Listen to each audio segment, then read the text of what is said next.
With the Mercury retrograde happening this month, you may be challenged on all your certainties.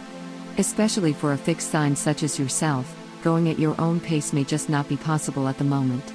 This will be an excellent exercise for flexibility, and that should be celebrated. If you are one of those Taurus who would firmly adhere to the "it's my way" or the highway motto this month, this kind of attitude just isn't going to cut it. Look for alternative ways of thinking and different routes to take action. You don't have to decide everything on a whim. Still, you shouldn't get too fixated on only one idea either, or else Mercury will come to challenge your know-it-all attitude. It's always good to have a plan B. Be open to listening more this month, and you might just make new discoveries that will help you in the long run. While Mercury is in your second house, you may also be called to pay more attention to how attached you are to your things. Venus-ruled Taurus has a tendency to be materialistic. This month you are challenged to redefine yourself by the things you know instead of what you have. June will be an auspicious month for the collection of intellectual properties. Ask yourself, what can I learn this month? It doesn't have to be anything academic and pompous. Even diving deeper into a subject that you are already interested in can prove to give you a boost in confidence. The theme of this retrograde is learning to let go of the material and inviting the ethereal. After all, what you know can never be lost. Saturn is also another significant retrograde for the month. This happens in your 10th house, and it's all about how you present yourself to others. Saturn, even when direct, has a tendency to slow things down. In this transit, the planet will be in its domicile, Aquarius, which means its effects are more potent than ever. Going slow with the flow is rarely ever a problem for Taurus, but this transit is not so much about the pace. Even though you can keep up with Saturn's speed, here the planet is giving you a chance to take a second look at how you are taking care of yourself. Have you perhaps been sloppy and lazy lately? If so, take advantage of this retrograde to get your self-care game on again.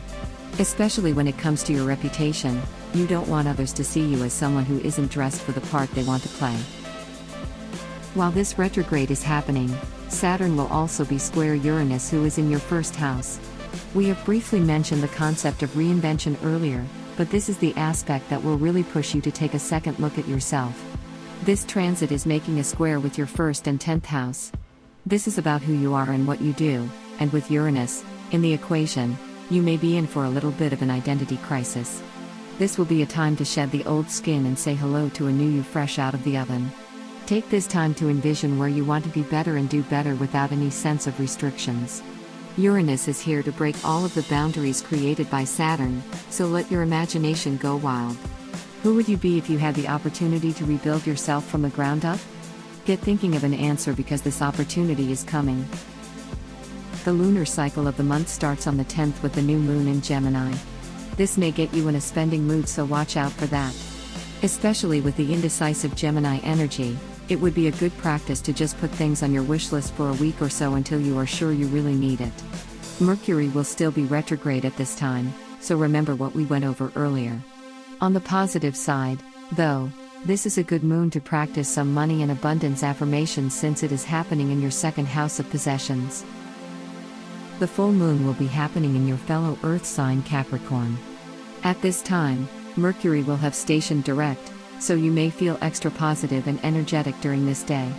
Capricorn is all about resilience and overcoming obstacles, bringing the month to an effortless close. Since it's happening in your 9th house, you may experience some vivid dreams during that night, and it would be wise to keep a dream journal by your bedside so you can look up what it means later. It could bring some powerful insights into any major plans you are currently pondering on in your life, particularly travel plans. Let the Capricorn energy take you beyond your imagination. Thank you so much for watching. Please give us a thumb up if you liked the video. Subscribe our YouTube channel not to miss the next video horoscope. Visit our website GoToHoroscope.com, where you can find actual horoscope for today. Download our apps from Google Play and App Store to have your daily horoscope always on hand.